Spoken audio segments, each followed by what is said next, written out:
photo, Nick was his AP. It might seem a bit tedious to go through all the goals in the Lightning's 4-2 Game 4 win over the Capitals on Thursday night, which evened the Eastern Conference Finals at 2 games apiece.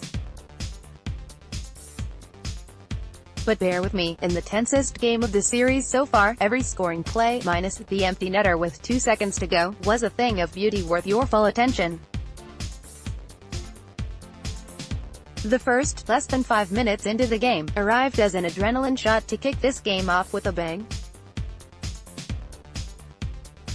Partly, the shock came from the fact that it was Dmitry Orlov doing the sniping, only his second goal of the playoffs, but also, you're not supposed to beat Andrei Vasilevsky from an angle that tight, but Tampa responded quickly and exited the first period with a 2-1 lead.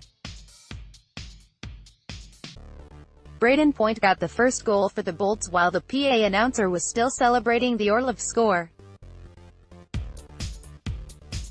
Off a bad Caps turnover, and on the end of that precise passing the Lightning seemed to do better than anyone, Point earned himself a simple tap-in. Then that impossible-to-defend Lightning chemistry appeared once again, with Steven Stamkos the beneficiary of several crisscrossing passes on the power play. Despite screwing up their own first-period power play opportunities so badly that some in the crowd were booing them, the Capitals found an equalizer about 5 minutes into the second period. This one was credited to Evgeny Kuznetsov, but it was all Alexander Ovechkin, who fired a backhand cross-ice saucer pass from center to the blue line, setting up his teammate by showing off the less noticed, selfless aspect of his offensive game.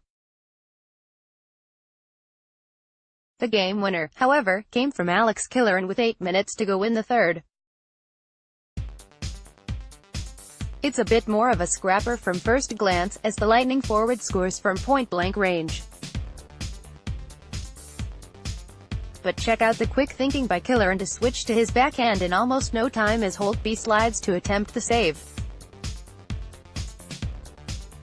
It's the kind of top-level instinct that can tie a series.